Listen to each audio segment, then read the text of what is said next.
कल हम सभी लोग भगवान ऋषभदेव का निर्वाण कल्याणक बड़े ही भक्ति के साथ, हम ही नहीं पूरा देश पूरा विदेश मना रहा था। तभी एक निर्वाण कल्याणक के बीच में लाडू चढ़ाते समय एक पूरे देश में पूरे विदेश में एक समाचार जंगल में आग की तरह फैल गए। वो समाचार बड़ा ही दुखित था। वो हमारे ऐसी बड़ौद के अंदर ऐसी घटना हुई, वास्तविकता में जब उसके चित्र देखे गए, लोगों ने बताया, तो उन चित्रों को देखकर ऐसा ही प्रतीत हो रहा था कि भगवान कभी धार्मिक स्थलों पर कभी भी किसी के जीवन में ऐसी दुर्घटनाएं कभी भी घटित ना हो। बड़ा ही दुखित समाचार था। तो हम आज यही एक भावना व्यक्त करते हैं उस बड़ौद समाज के लिए। वहाँ पर भी आज सब कुछ होगा, पर वहाँ की समाज बिल्कुल मौन होगी, उनके पास कोई शब्द नहीं होंगे। वह यही विचार कर रहे होंगे जो कल का दृश्य था, हे भगवान ये सपन हो, ये हकीकत ना हो।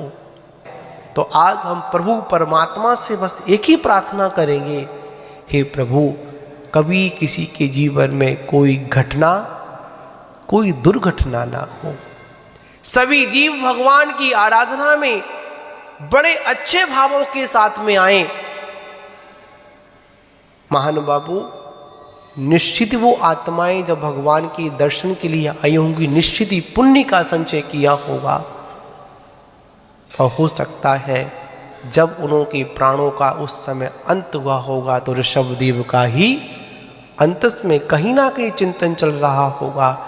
वो आत्माएं निश्चित ही आगे चलकर सम्यक्त को प्राप्त करें, जिन्होंने इस शरीर को छोड़कर देह का परिवर्तन किया है। और आगे चलकर वो आत्माएं सम्यक्त प्राप्त कर कर भगवान ऋषभदेव के चरणों में उस सिद्ध सलाह में जाकर अपना स्थान ग्रहण करें।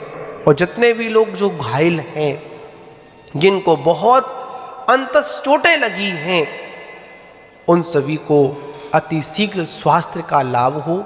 और वो कभी अपने मन में ऐसा विचार लेकर नहीं आए कि हम भगवान का लाडू चढ़ाने गए थे और ऐसा घटित हो गया।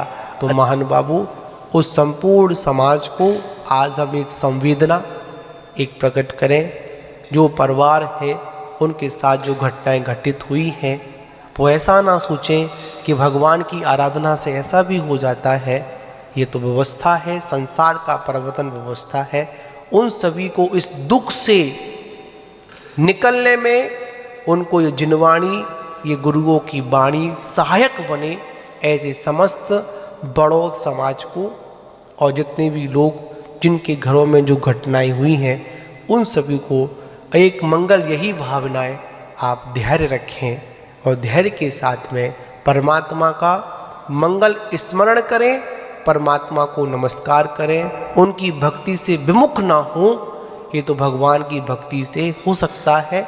कोई बड़ी घटना होनी हो, कुछ छोटी ही घटित होकर रह गई, तो परमात्मा से यही कहना है, हे प्रभु समस्त विश्व में शांति बनी रहे।